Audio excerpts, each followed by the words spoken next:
సంబంధం ఉందని ఎమ్మెల్యే హరీష్ రావు అన్నారు. దేశ ప్రధానిని గజ్వేల్కు తీసుకొచ్చిన ఘనత కేసీఆర్ది అని వ్యాఖ్యానించారు.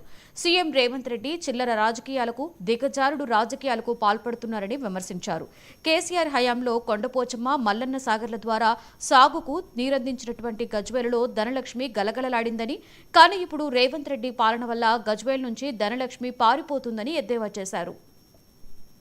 కీర్తిని పెంచేలా మహాతి ఆడిటోరియం కానీ, integrated veg non veg market కానీ, గజ్వేల్లో జరిగిన అసాధారణ ప్రగతిలో కేసీఆర్ గారు కనపడతారు. రైలు అనేది గజ్వేల్కు ఒక కళ. ఆ కళను నిజం చేసి గజ్వేల్కు రైలు తెచ్చిండు కేసీఆర్.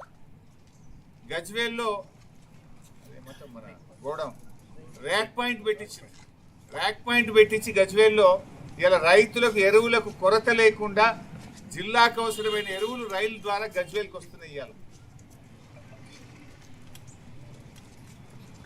గజ్వేల్ను కేసీఆర్ మధ్య ఉండేది ఒక తల్లి పిల్లల అనుబంధం.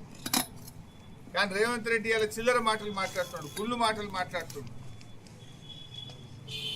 రేవంత్ రెడ్డి నీ పాలనలో గజ్వేల్ ₹1 పనిచేసినవా? నువ్వు చేసిన పని ఏమైనా ఉందంటే 181 కోట్ల రూపాయల పనులు రద్దు చేసినావు. నువ్వు కేసీఆర్ గారు మంజూరు చేసి టెండర్లై నడుస్తున్న పనులను 181 కోట్ల రూపాయల పనులు అంటున్నా. ఆనాడు ప్రతిపక్షంలో ఉన్నప్పుడు గజ్వేల్ కళ్ళల్లో పెట్టుకున్నావు, గజ్వేల్ మీద ఏడ్చినవు, గజ్వేల్ అభివృద్ధి మీద కుళ్ళినవు. ఇవాళ ముఖ్యమంత్రి అయితే కూడా గజ్వేల్ మీద ఏడిపోయింది.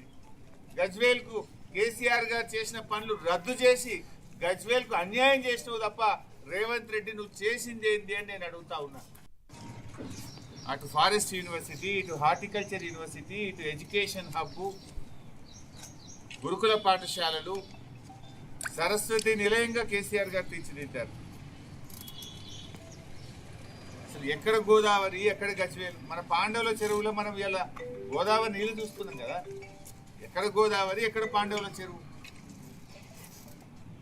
ఆనాడు పాండవుల చెరువు అంటే ఇడుపుకాయిదం పంచాయతీలకు కేర్ ఆఫ్ అడ్రస్.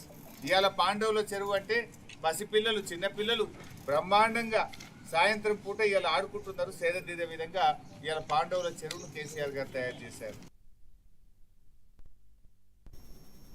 బీఆర్ఎస్ ఎమ్మెల్యేల ఫిరాయింపులపై సుప్రీంకోర్టులో విచారణ జరుగుతోంది. కౌంటర్ దాఖలకు సమయం కోరినటువంటి ప్రతివాదులపై ధర్మాసనం ఆగ్రహాన్ని వ్యక్తం చేసింది. కాలయాపన చేసేటువంటి తీరు మానుకోవాలి అంది. ఈ సందర్భంగా న్యాయవాది గవై కీలక వ్యాఖ్యలు చేశారు. రీజనబుల్ టైం అంటే పదవీ కాలం పూర్తయ్యే వరకు కాదు కదా అని ప్రశ్నించారు.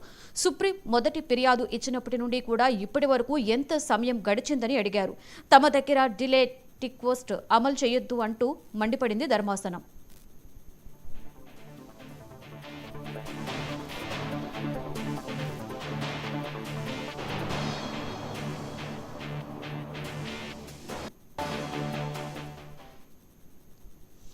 బీఆర్ఎస్ ఎమ్మెల్యేల ఫిరాయింపు